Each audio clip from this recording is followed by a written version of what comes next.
Assalamualaikum warahmatullahi wabarakatuh. Saya Suci Rahmawati Dan saya Nadia Dwi Septiani. Kami dari Prodi Ekonomi Syariah, Sekolah Tinggi Ekonomi Islam Bina Cipta Madani.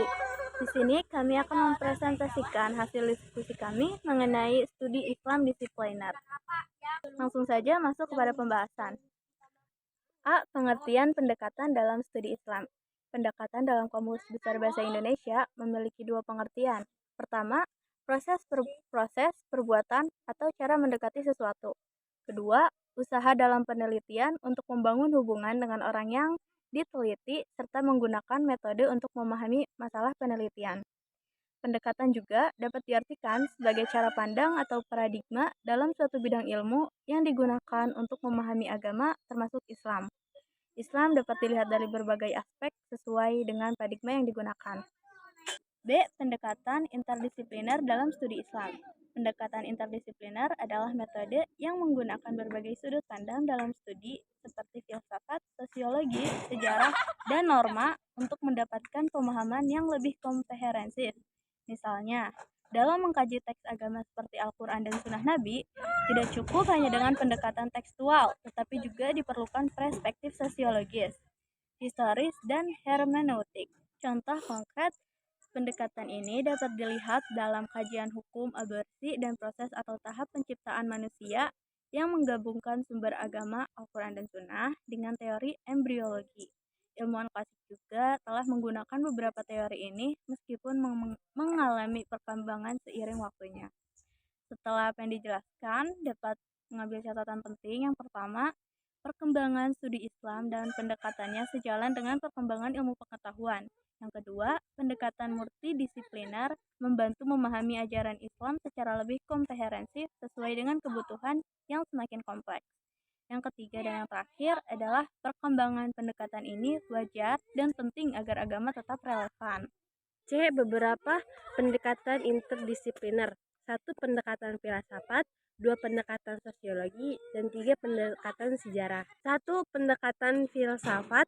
Dari segi sigmatik, filsafat berasal dari bahasa Arab, yaitu falsafah, dari bahasa Yunani, yaitu filosofia, yaitu pengetahuan hikmah atau wisdom.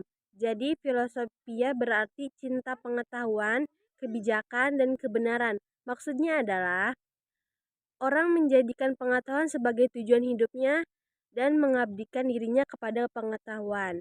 Dari segi praktis, filsafat yaitu alam pikiran.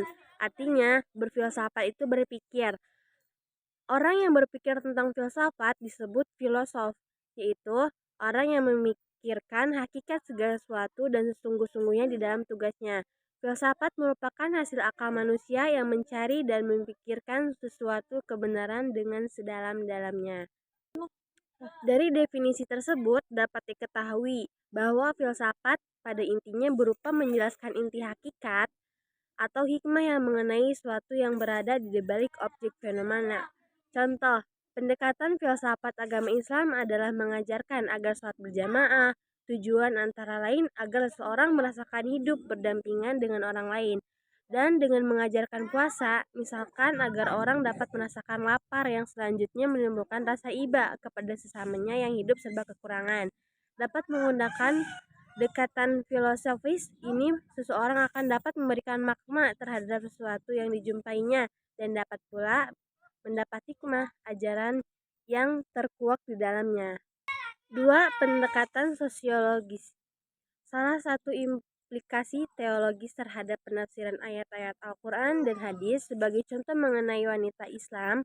Wanita Islam dalam berkontrol dalam munculnya rasa takut dan berdosa bagi kaum wanita bila ingin menggugat dan menolak penafsiran atau diri mereka tidak disubordinasi dari kaum laki, tapi juga dilecehkan dasarnya. Akhirnya, secara sosiologis mereka terpaksa menerima kenyataan-kenyataan diskriminatif bahwa lelaki serba lebih dari perempuan, terutama dalam hal-hal seperti: pertama, wanita adalah makhluk yang lemah karena tercipta dari tulang rusuk pria yang bengkok. Kedua, separuh harga laki-laki. 3. Wanita boleh diperistri hingga 4. Keempat, wanita tidak bisa menjadi pemimpin.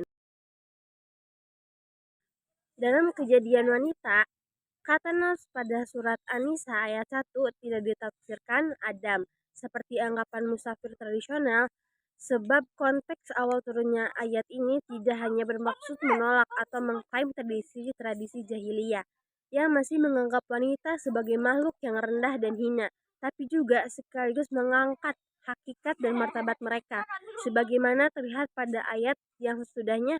Oleh karena itu, untuk mendapatkan pemahaman yang sesuai dengan konteks ayat ini, maka kata nafs harus ditafsirkan dengan jenis sebagai dipahami para musafir modern, bahwa laki-laki maupun perempuan diciptakan dengan jenis yang sama. 3. Pendekatan sejarah. Dalam bahasa Arab, kata sejarah disebut tarikh, yang secara harfiah berarti ketentuan waktu dan secara istilah berarti keterangan yang telah terjadi pada masa lampau atau masa yang masih ada. Jadi sejarahnya adalah ilmu yang membahas berbagai masalah yang terjadi di masa lampau yang baik berkaitan dengan masalah sosial, politik, ekonomi, budaya, dan ilmu pengetahuan, kebudayaan agama, dan sebagainya. Pendekatan sejarah dalam mempelajari Islam merupakan profil campuran, yakni sebagai dari praktik tersebut ada yang dipengaruhi oleh sejarah dan ada pula yang dipengaruhi oleh adat istiadat. Ada kebudayaan setempat. Praktik pendidikan dalam sejarah tidak selamanya mencerminkan apa yang dikehendaki dalam ajaran Al-Quran dan Al-Sunnah. Informasi yang terdapat dari sejarah bukanlah dogma atau ajaran harus diikuti, melainkan sebuah informasi yang harus dijadikan sebagai bahan kajian dan renungan. Memilih dan memilah bagian yang sesuai dan relevan untuk digunakan. Sekian dari kami, mohon maaf bila ada kesalahan, dan Semoga apa yang kami sampaikan dapat bermanfaat. Terima kasih. Wassalamualaikum warahmatullahi wabarakatuh.